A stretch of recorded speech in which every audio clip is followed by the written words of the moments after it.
Welcome to the Sense of Soul podcast. We are your hosts, Shanna and Mandy. Grab your coffee, open your mind, heart, and soul. It's time to awaken. Today we have with us Robert Maldonado, a master trainer, Jungian Life Coach. She is the CEO of CreativeMind Media and the co-founder of CreativeMind Coaching and co-chair of the International Jungian Coaches Association. She is the author of the best-selling book, Let Love In, Open Your Heart and Mind to Attract Your Ideal Partner. Debra's passion is to inspire people to do what they love, helping others to become entrepreneurs as life coaches, authors, and trainers. She and her husband are the founders of the CreativeMind University, where they have their amazing Jungian Life Coach certification program. Debra and her husband, Robert, also are the host of the Creative Mind Soul Sessions podcast. And today we welcome Debra. It is such a pleasure. Thank you so much for being with us. It's great to be here. And I love Colorado, so I feel like I'm there today. Colorado is just gorgeous. Let's talk about Colorado. You used to live in Colorado, so that was special and hit Shanna and I's hearts. It's really where I found myself. Jung talks about individuation, and it's about like leaving the herd. For some reason, I have no idea. I am afraid of change. I'm very introverted. I'm not like the type of person to go out and like do anything drastic. I just had this urge to just get away from New Jersey, move to Colorado. My cousin lived there. And I don't know, it just felt like home to me. And I didn't know why. It didn't make any logical sense because I love the beach and I never hiked before. I'm not an outdoorsy girl. So I'm like, what is going on? But when I moved there, I realized that there was something about the people I met, the women that I was meeting. I was 29, at that age where you're just like, all your friends got married back home and kind of in that mode of trying to figure our lives out. And most of my friends were entrepreneurs. And so I secretly thought, I want to have my own, like, this is another way to live. I don't have to work a 9-to-5 job actually to do what I love and be happy. And so it was just opened up my mind and I tried everything, Colorado, they have like every new age trick in the book. And I mean, I did a lot of exploration and Rob says, I put it in my shadow sometimes. Like I just want to get, but you have to integrate all the things that you learn. And what was really special, I think, is that it took me out of my normal, everyday, average, what I've been conditioned to be and stretched me so much just to be in a new place and try new things and meet a different level of people that didn't grow up with you. And so I always say it's where I found my soul. Oh, I love that. My son's doing that right now. He just decided to leave Colorado and go to Louisiana. And because that's where I'm from. So our family's there, but he said that same thing. He's like, I just feel like I have to get out of this, scenery. I need some new, things to look at, some new people that don't know me, just a place for me to discover myself. I'll tell you, so Mandy and I on our journey, it seems like every time, everything we are studying or interested in, we look around the corner and there's Carl Jung. And we're like, oh, okay, who is this dude? Every time popping up. We became big fans. What's a Jungian? Let's talk about that. Like, who is Carl Jung? Here's my easy armchair definition of whether you're Jungian or not. Freud and Jung were basically really at the forefront of modern psychology. And where they diverged were two things: the sexual theory. Jung didn't believe that our only urge is to recreate. He felt like there was a spiritual sense to us. And then also Freud believed that there was only a personal unconscious and that we were kind of just this little ego, just trying to basically survive. And Jung is like, wait a minute, I think there's this other collective unconscious. And there's this other part of ourselves. And like Freud's goal was basically to build up the ego and to make it positive. And you see a lot of that in personal growth. Be positive and say affirmations and all those things. But Jung said, well, what are we shining up the ego for? Let's see what else is that's transpersonal. So I would say a Jungian person or someone who's doing Jungian work is someone who's going beyond the personal, beyond their personal history. And they're basically tapping into their soul, their spiritual self that's transpersonal, that doesn't have a kind of the definitions that your personality gives you and the limitations that your personality can give you. So that's it. That's what I say in a nutshell of Jung. And you know what's so weird is that how I found him was in my early parts of my journey years ago. I kept seeing things like twos, and then that would lead to this. And there was all these things. And I was calling him just, wow, these are so many amazing coincidences in a row. And then looking into that is synchronicity. And of course, Jung wrote about synchronicity. Then it was like, oh, I'm having these weird dreams and they're actually synchronicities. And this, oh, he wrote a book about dreams. Like he really tapped into the world's wonders, like almost, right? Everything that we've sat and pondered on and said, what is that about? Yeah, it shocked me that Shanna, I had been sitting in the rooms of Alcoholics Anonymous for, 9 years. And Shanna discovered, I don't even know how I missed this, that he even had a part in the big book of Alcoholics Anonymous. Yeah, Bill Smith actually was his patient and Yes. taught him that it's a spiritual solution you're looking for. So you see the divergence with modern psychology decided to go with the medical model of the healing, pathologizing, people being depressed. And yes, there is some mental illness in psychology, but we shouldn't lump everyone in that model. Not everyone has a disorder. Most people are really ready for something bigger. Alcoholism, I think they initially thought of it as a disorder. And Jung, I think, brought this idea that it's not. A spiritual crisis. And he's also responsible for the archetypes. Yes. Which we actually just got off with Shai Tabali, who created the 7 chakra personality types. Seems like everyone has an archetype for explaining different people, have different personalities. What is your favorite Jungian work? Well, I love dream work. That's my favorite. Dream work. Yeah. Yeah. I mean, I've gotten so much out. I feel like my dream life is just always that mirror of what's going on underneath that you can't see. And there's only so much consciously that you can take in the world and make assessments of where you are, what your goals are, what you want to do with your life. What do you need to develop yourself?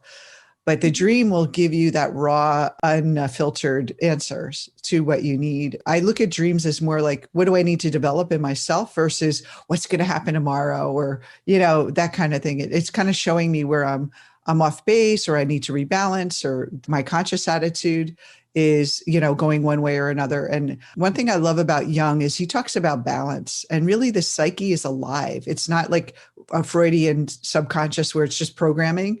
It's actually more alive than we're conscious of.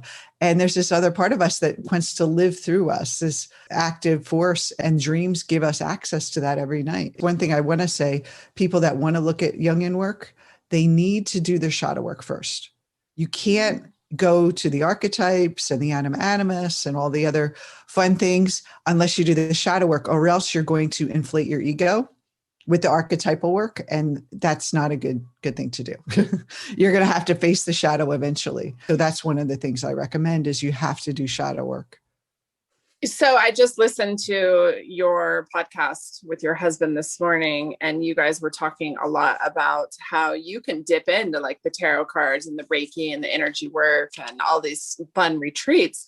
But you said exactly what you just said in the podcast, that you should start with that shadow work. Because shadow work helps you realize that you're not the ego. And the ego is that surface personality. And we're so conditioned to be externalized and to see ourselves as this like kind of shell personality. And then we end up thinking we just need to fix up here. And the shadow work is all the parts that we're not conscious of, that we're actually pushing away. Shadow work gets a bad name because everyone thinks it's negative beliefs, or that it's something like dark or bad.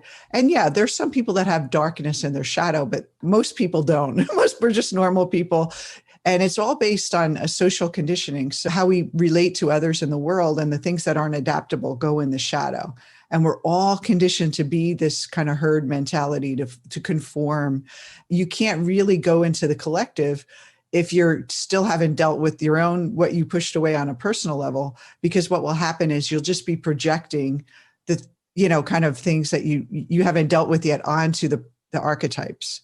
So if you think about the beauty of shadow work is basically becoming whole with yourself on an individual, like a personal level. So then that whole personality on a conscious level has the power to relate to the powers of the collective.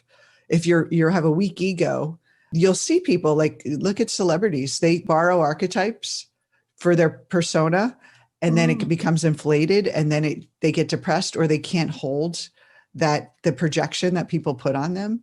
I see this happening in the coaching industry. Women, they make a lot of money and they become this famous coach, and then everyone's projecting on them, and they haven't done their shadow work, and they're so attached to being famous or being, that success, and then it's going to come back.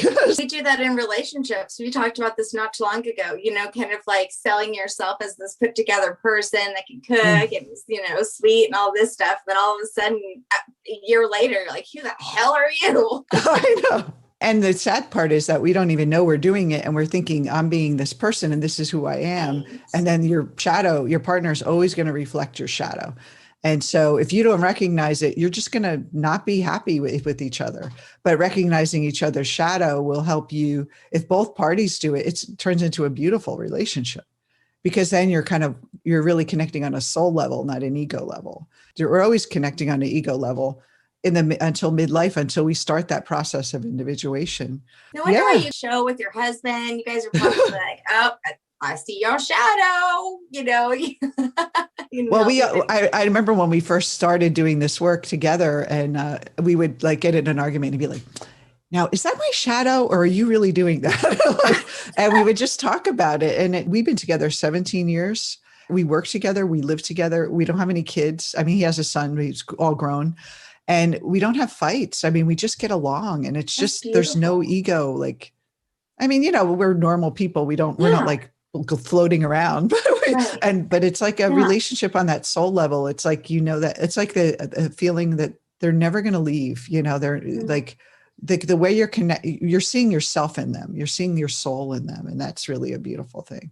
And that's how we should see, all of us should see our soul in everyone else. But we end up just the people that trigger us, show us our shadow, and we don't realize it. We think those are the bad people. Let's stay away from those toxic people.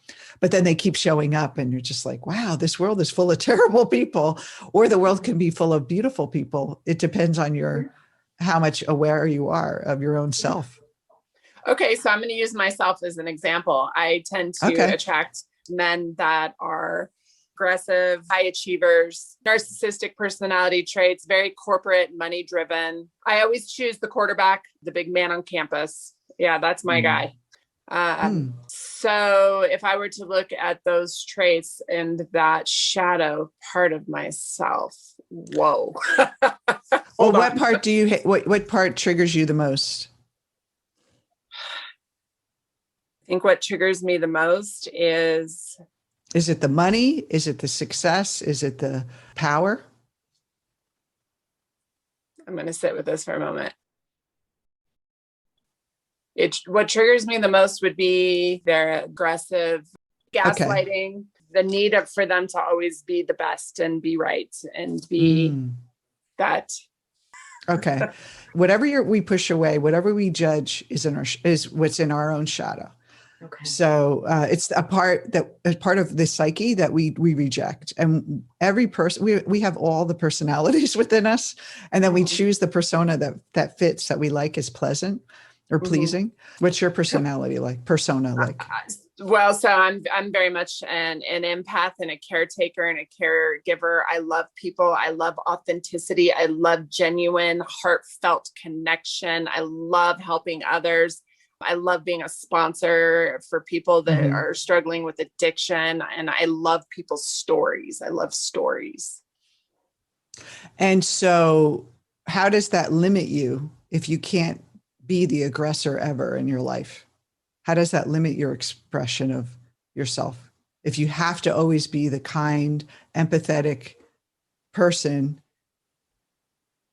how does that limit you? What area of your life does that limit you? It's not that you want to be that person, but you fear of being judged that way. Speaking my truth sometimes and putting up boundaries. Yeah, that's it. I know so many people that do this kind of work or do any kind of personal development work. They're more empathetic, they're sensitive, they're kind, they're do-gooders. And the problem is, on a surface, it seems very nice. But what happens is that you can only be that if you identify with who you are as what you do. Like if I act this way, then that's who I am. Yeah. So you're not free. You're in a cage still. You're in the cage of empathy. And it doesn't feel like a cage because you think it's a good quality, but in a way it is if you have to be that way. And it's not that you don't, but you want it to be a choice.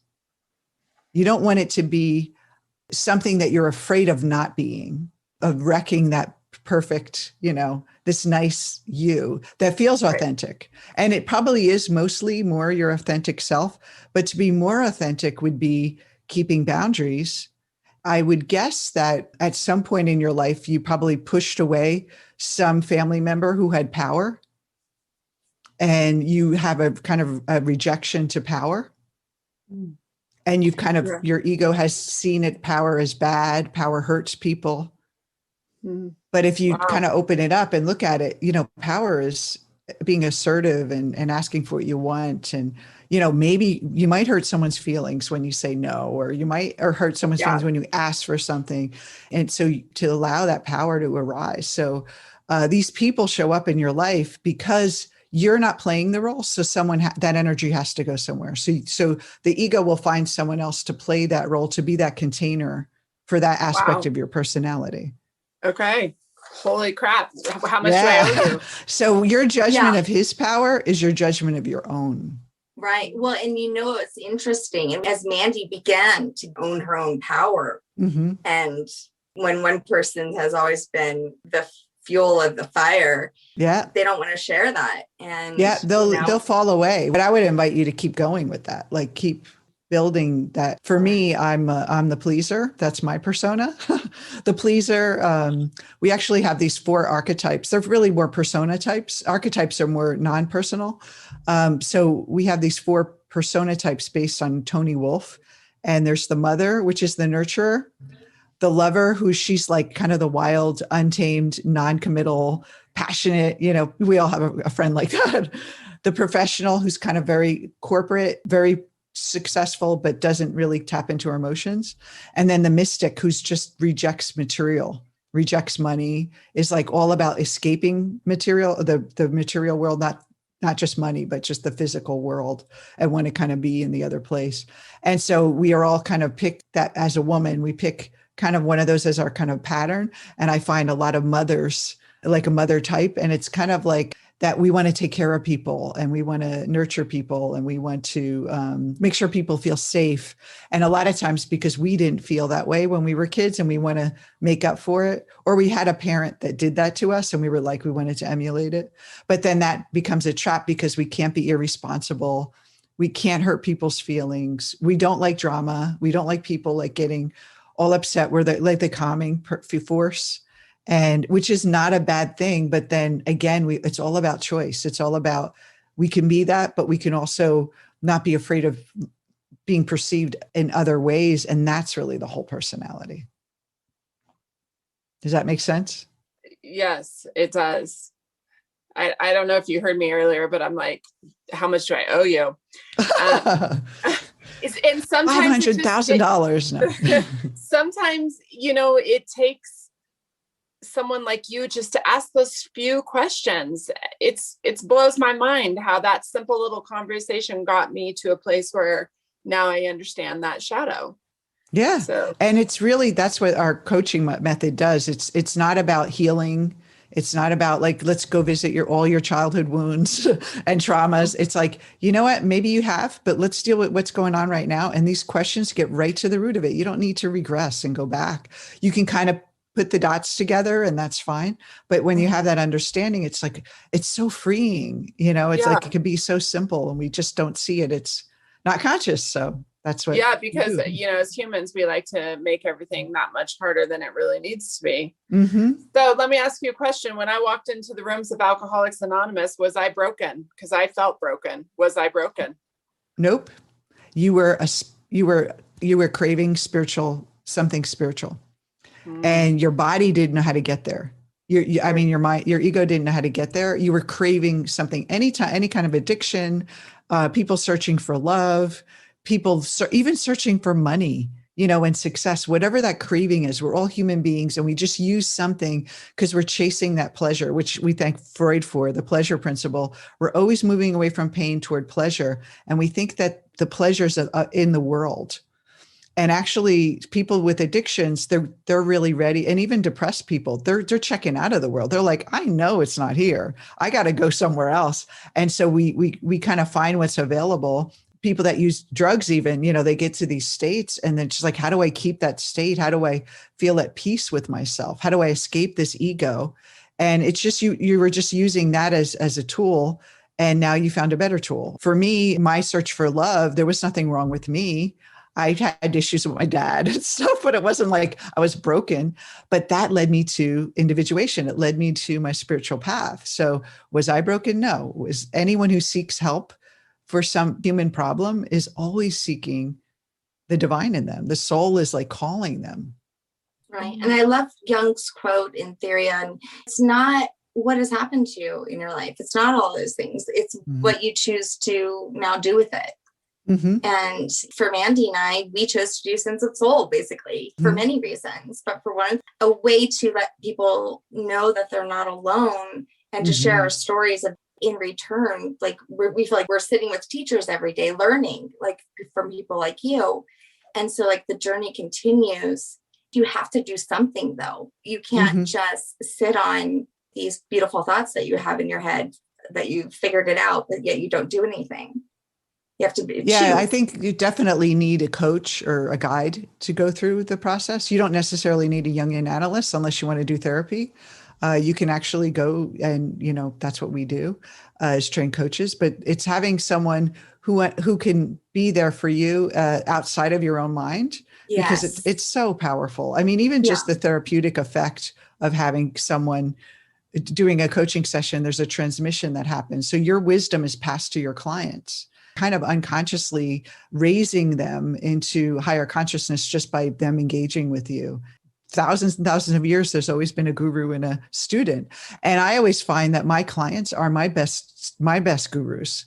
I mean, every time I do a session and even interviews like this, I always feel like I get another piece of the work and grow myself. So it's like, there's not an end to it. It's, Jung talks about the mandala, and he says it's like a circumambulation. It's not like, growth isn't like a stepping, linear process.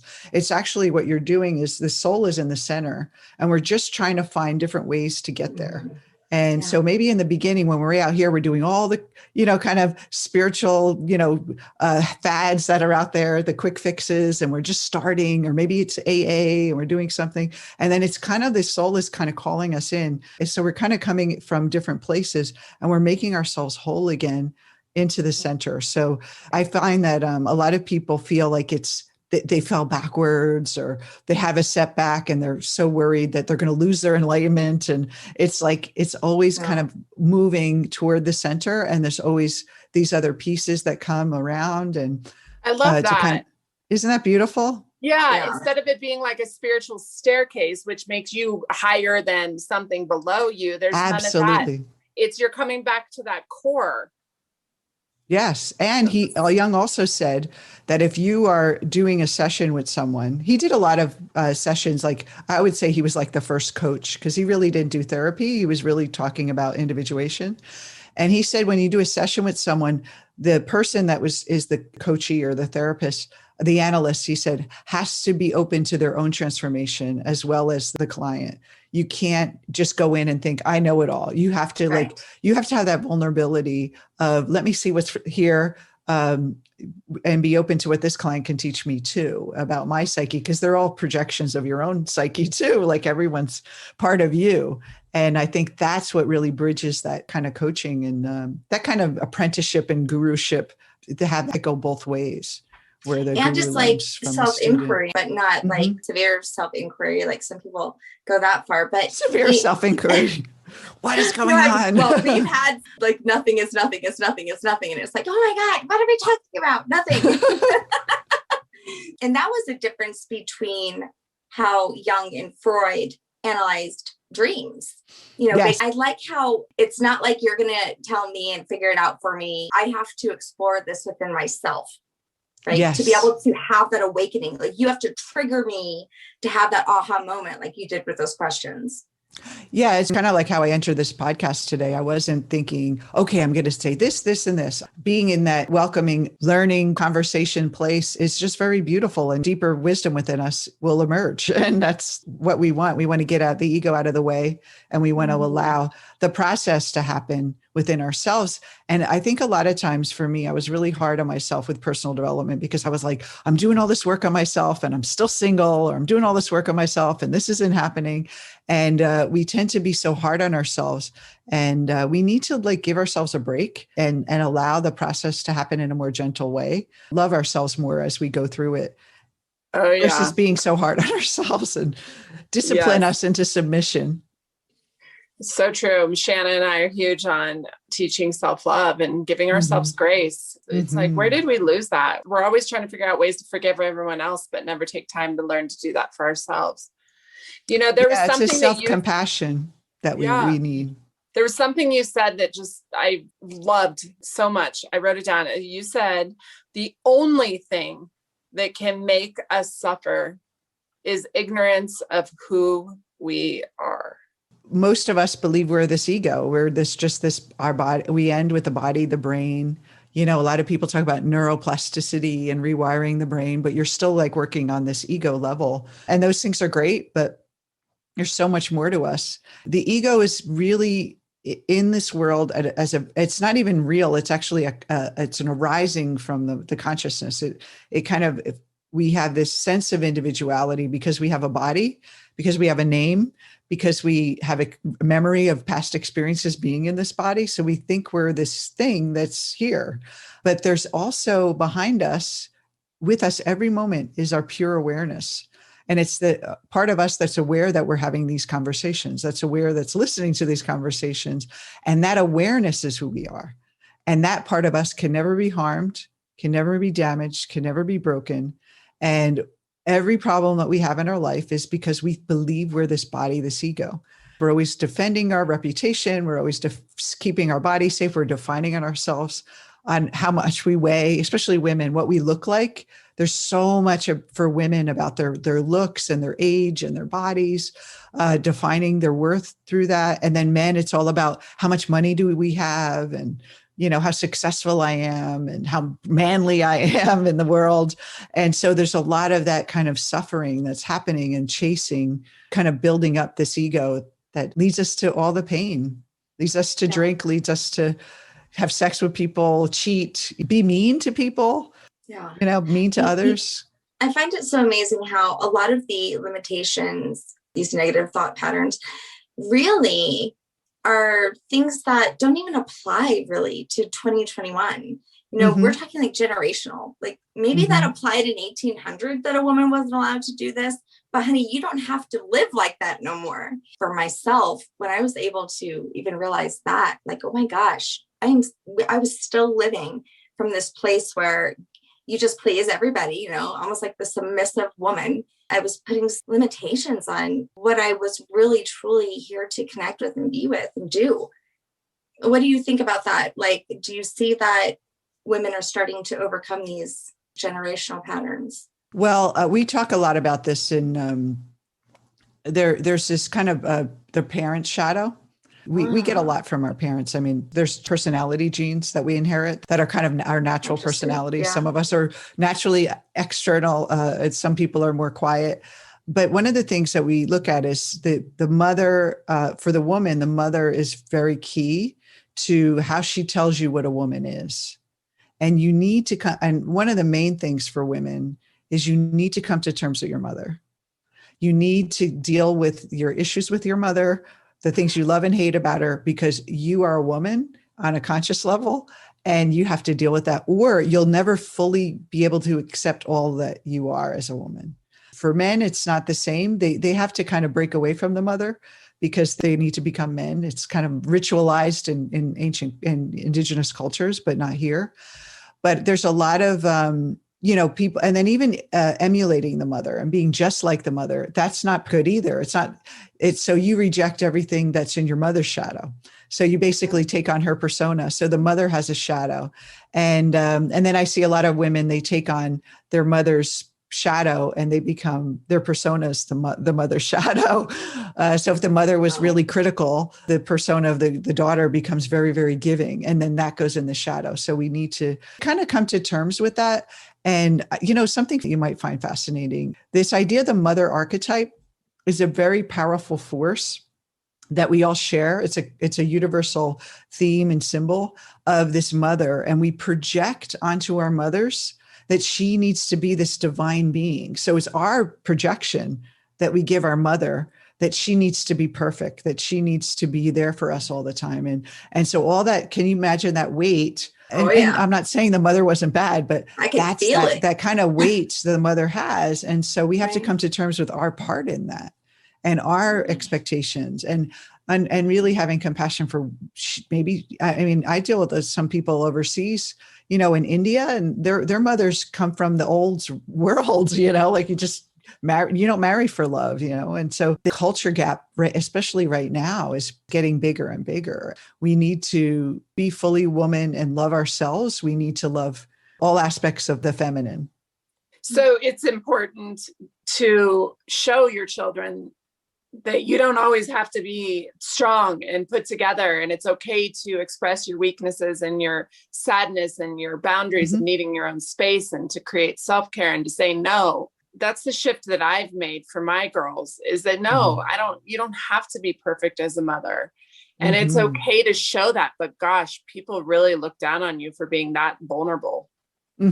Yeah, it's an expectation. And then the father has to be the strong man that has to protect the family and make the money. And if he's out of work, it's and again, that projection of the father. And then again, whatever we project on our father, we're bringing into our romantic relationships. If we're straight, we're going to project all that expectation onto the man of you're going to take care of my security, my sense of responsibility, and you need to be this way. And anytime we're telling other people how they should be, we're off the rails already. And then because people are doing that to us all the time. And I think the best way to change the world is really accept all parts of ourself. And then it really does have a ripple effect. The women that I've worked with over the years and some men, their families, their relationships change, their relation of their parents change. It's just incredible. You start to kind of shift the whole dynamic of the family by you individuating, by you letting go of your own projections. The healing comes first. If you want to help your kids, you got to heal first. And, we had someone on that really blew my mind when he talked about this. And it reminded me of what we're just saying. I as a mother growing up, in a Southern family, the women took care of the children. The men don't have to do that. Okay. In fact, we'd rather you not. I grew up in that family too. And I'm from New Jersey. But Mandy, for instance, she did not grow up that way completely. Well, actually, she kind of did, but she had a husband who didn't grow up that way. Okay. So he wanted to be very involved, where mine was okay with me being the sole person of caretaking. But I was fine with that. There was no argument there. But the thing is that I robbed him from coming into that space and also take care of the child. I kind of kept that going rather than breaking that strong generational pattern, which I think that when you talk about feminine and masculine energy, you have to allow them to come into your space, just like they have to allow you to come within that energy as well. So that way you have more of a balanced relationship. Well, man has, he suppresses the anima, which is the feminine principle of his soul. And so when he's caretaking a baby, you're actually gendering him to bring out his own soul and connect with his own soul. And that's why us women are so important to men, because they can't get their soul without us. Right. I mean, we are the bridge. They can't find that soul. Women can tap into masculine will because we can do both. But men, they need us. We're there. Rob always says, you women are our angels. You are the one who brings out our creativity, our soulfulness, our heart. And so we have to remember that that's our power, Right. We can't shun them from coming into that. It's you have problems. well, you're part of the problem, that's for sure. Because I remember people saying to me, like, well, that's messed up that, he doesn't help you with that. And then I was like, really? Is that messed up? Oh my God. That's so messed up. Why doesn't he help me? But I would never allowed him to. That I didn't even give him the option, right? I got it. Well, that's the conditioning. We just don't even, we think it's just the way it is. We have to remember that everything has a little good and a little bad in it. Being the empathetic person and caring, sometimes you're hurting people when you're pleasing too much. You're not letting them kind of, especially kids, if you're always watching out for them and putting like little bubbles around them, they're never really going to know strength and power. They're always going to feel scared in the world. And so it's like everything needs to be in balance. When there's no one quality that's purely good and no one quality that's purely bad. It's the context we put around it that creates it. Let's talk about this school that you have put together. It's very intriguing to me. I want to know more. Tell our listeners about CreativeMind University. Well, we know there's a lot of places people can study Jungian psychology, get degrees, master's degrees and PhDs in Jungian analysis. And Rob is a psychologist. He has a PhD. And one of the things early on he realized was that people don't have access. Most people don't have access to all the beautiful research that we've done in psychology because everything's so dumbed down for the main public. They're not giving away all the great stuff. And then also Jungian psychology, there's a little snobbery with the young. Sometimes they're like, oh no, a Jungian coach. We get a lot of people saying, what are you doing? You're going to let people go into their unconscious, and it's like individuation was meant for actually, William Murray, who's a Jungian psychologist, said that everyone should undergo individuation. It's a natural process. And it's actually more suited to people that don't need therapy than people that do. So individuation is actually perfect for coaches and life coaches. So we thought, there's a lot of people teaching motivation and, rewiring your brain and thinking positive and doing vision boards. And it was like, you know what? I loved wanting something deeper. And so Rob and I just got together and just started coaching our clients that came to us for love. They were like, I want to be a coach now. 2012 was our first year. So it's been almost 10 years, 11 years. 10 years, we've been doing this and training people, lay people in how to work with the shadow and in a coaching model. We underscore this is not therapy. You're not doing trauma work. I don't think anyone should do trauma work unless you're a licensed therapist. You should leave that to the experts. And why do you want to? Work with people that are ready to reach their potential. So we teach shadow work.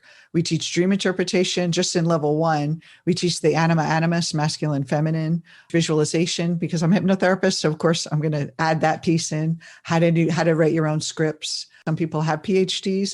Some people have trained in Jungian analysis. And they said, wait a minute, I'm getting really practical tools that I can use where it's not just theory. And so it's very experiential. Every student goes through the process themselves. We work with emotions. I mean, so many things. And it's really, really a journey of individuation. And then we have a master's level where we go deep into dreams and archetypes and more advanced work. I think it's, for us, a great opportunity for everyone to have more access to this Jungian work and not necessarily needing to go to an analyst and go to therapy to get this work. And really have someone that can help them through it. Because you can read, there's so many people that I know that read Jungian books and study it, and they're trying to do it on their own. And to have someone to help be your guide is really special and will make the process go faster. And you won't get stuck in your little ego trying to convince you, this is enough. I'm not going to go there. Individuation doesn't have to be this dreamy, let me just think about my archetypes and ooh, the way of the world. It can be very theoretical after a while. You want to have that kind of on the ground practice with yourself and with other people and more deep spiritual experiences in the dream world. So there's so much there that you can use that's practical. Yeah. Well, and if people need proof, I mean, you walk into a room of Alcoholics Anonymous, which there's millions of meetings all around the world. We call ourselves truly miracles. We walk in there with no belief in a higher power whatsoever. And if we stay that way, we cannot get sober. I could not get sober. until I believed in the spiritual realm and something outside of myself that was bigger in me, I have been sober since, along with hundreds of people I know. I mean, right there's your proof.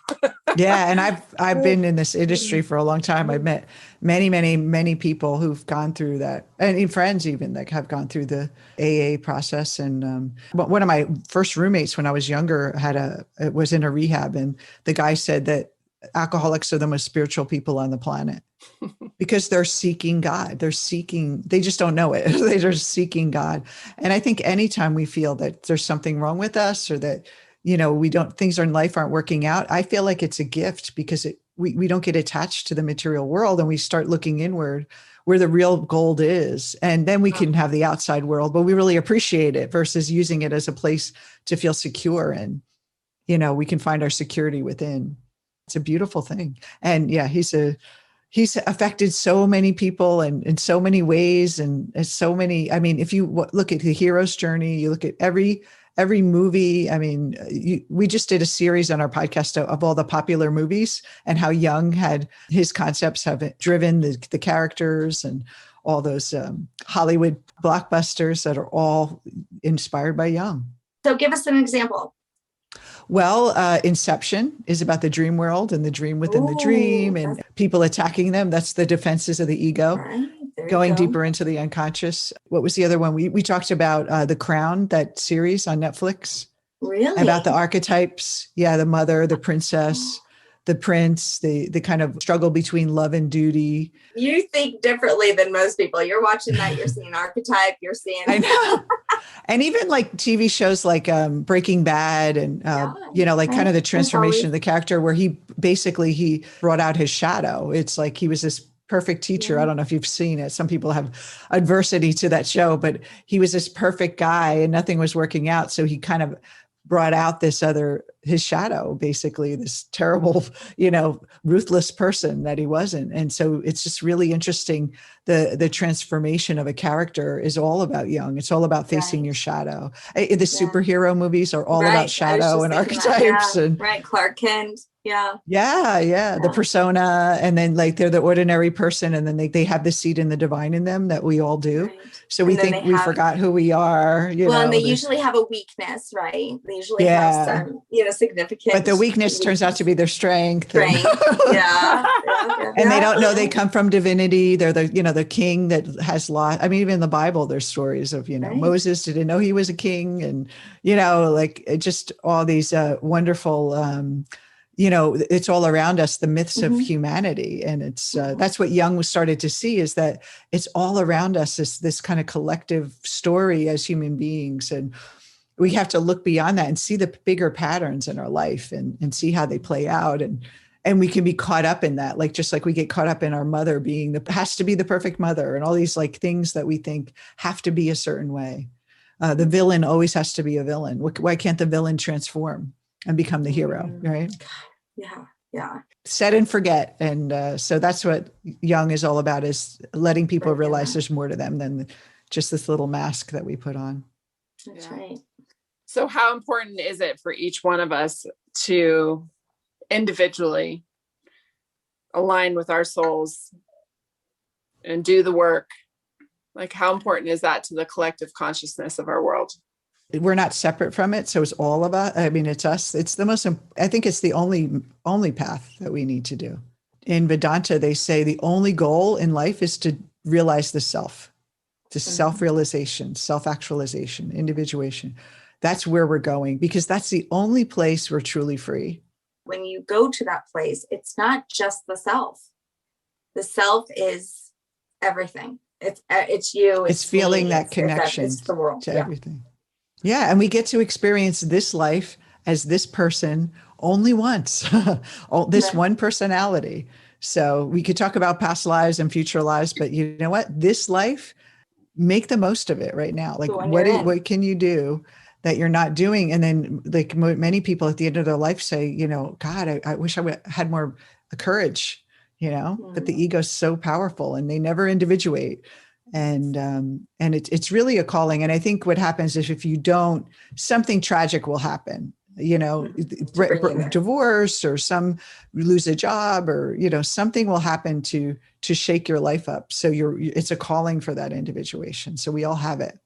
Our soul's always going, hello, I'm down here. I'm right here. You're not paying attention.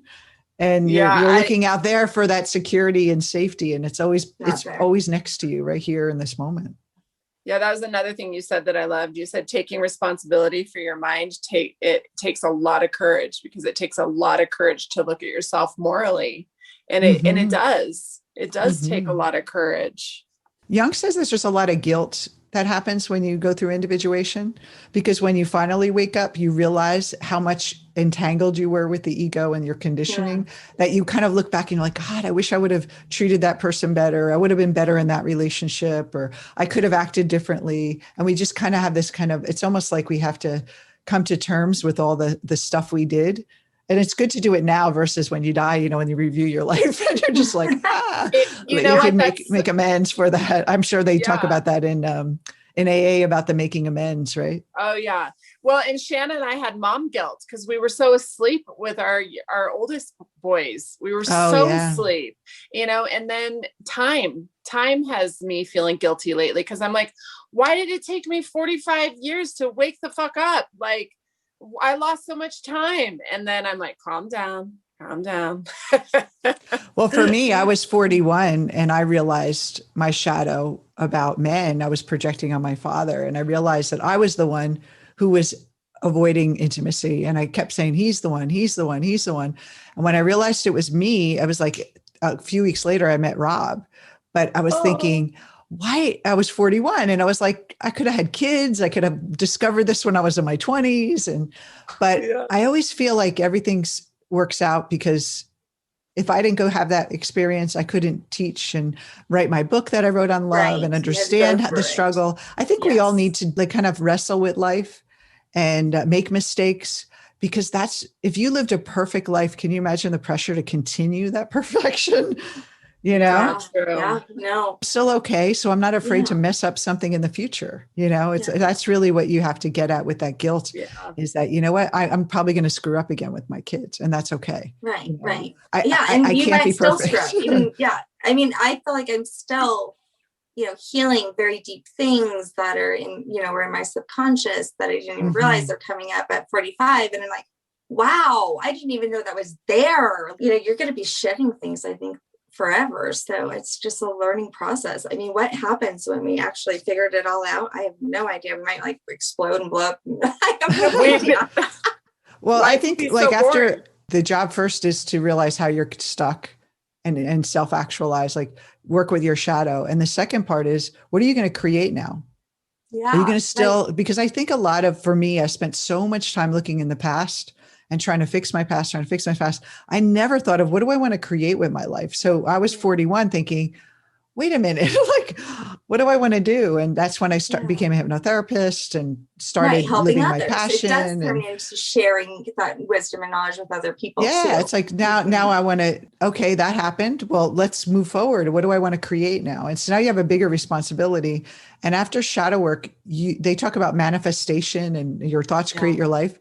That's when the real power is. The guardrails come off and things just show up very quickly, all good and bad. So if you're worried about something, it'll show up faster. Right. If you're desiring something, it shows up faster. Things align easier. So true. I just a proponent. It's like, do it.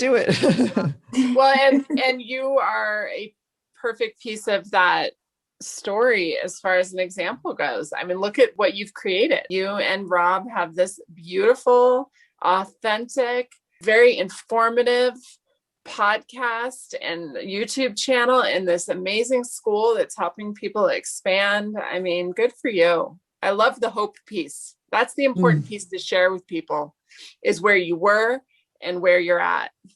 I actually just talked to a friend of mine that was there from the beginning when I first started. And she said, I remember you at the pool. We were hanging out, drinking wine. And you were saying, I'm going to be famous. I'm going to have this. I'm going to be having a successful business. I'm going to write a book. And she goes, and look at you.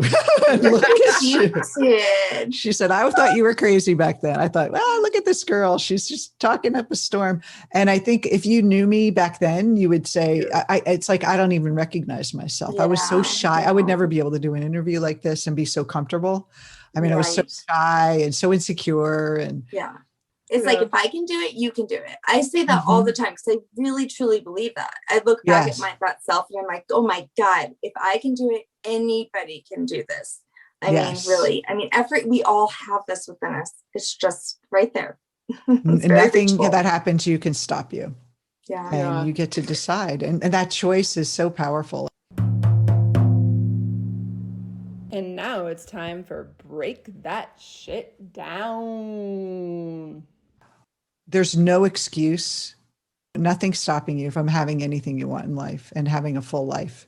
Nothing, no outside force. And if you believe that, and it's actually not believing, but knowing it, going from your intellectual understanding to in your heart, you'll be unstoppable. All the dreams that you have is the divine wanting to wish you to live that out for the divine in you. It's almost like an insult if you don't do it. It's like you have to do it. Yes, that's awesome. Yeah, you're a powerful woman. Oh, thank you. If you would have known me in my 20s, you'd be like, wow, that girl. I just sometimes see my friends on Facebook must be like, what is Debra doing? Like she was such a mess. Yeah. And now look at you and your husband, strong force. I know. It really does feel like living a dream. I feel like I'm living a dream. When I was first started doing personal development, I always said, I want to do what, like, I listened to Marianne Williamson and I'd love to do what she did, or Wayne Dyer. And they were the big teachers back then. I was like, this would be so great. And if I wanted to do something, I was like, I wish I could just, have enough money where I can go to workshops all day long and not have to go do a real job. And now I actually do. I go to workshops all day long, but I'm teaching it. So I created, it was already within me, and it's already within everyone. Wow. That's the piece I love. That's what I love to hear and share with others. I mean, that's a powerful message. We even put limitations on our dreams. You are now not just going through these workshops as a student, you're teaching them. That is amazing. Congratulations. Yes. And if you're learning, you're born to be a teacher, because you have to transmit that knowledge that you learn to others. It's your duty. So if you're loving learning about yourself, that's what you should be teaching. So how can people sign up? Where do they go? They can go to CreativeMindCoach.com. That's our page, and they could have a consultation with one of we have a enrollment coach there that they could talk to over the phone, get all their questions answered. There's a free 3-video series, the Intro to Jungian Coaching there. They could take the archetype test. What kind of life coach are you going to be? I love that. I love tests. Yeah, it's really fun. There's a lot of free content. They can look around, look at our podcast. And, it's really interesting. It's the people that come to our training. They said, I looked everywhere. And then I was like, I didn't think I could find something. And then I saw your thing and I was like, this is for me. And we know it. Every student that comes says, I just felt like I found my home. And then there's people that come and go, oh, wait, you're not going to talk about like executive coaching? It's like, no, that's not what we do. So there's plenty of trainings for other people, for other things, but our people, it's kind of like you feel like that affinity to this work and you're ready to go deeper. How long is the program? It's 6 months, and it's all virtual right now because of COVID. We can't wait to do some more live trainings, hopefully in 2022. Yeah, it's all online and they get private coaching with it. Rob and I are very involved. So it's not like, hear a video from us and that's it. We're very, very much involved with our students. Yeah. So tell me the name of your podcast. It's Soul Sessions with CreativeMind. Highly suggest it to our listeners. I really enjoy watching you two. You guys vibe well together. And, I went out on a limb contacting you guys. I was very attracted to what you're putting out. I appreciate it. I love your work and your emails that we get. I just appreciate it. Thank you. Oh, well, thank you so much. It's so nice to hear. Sometimes it's hard to, hear all the feedback. You wonder, am I making a difference? Are people understanding this? And do they like it? And it's really nice. Thank you for the work you're doing to help others too. I want to honor that for you as well. You're stepping into doing very important work. Thank you. Thank you so much for joining us. Yeah, thank you.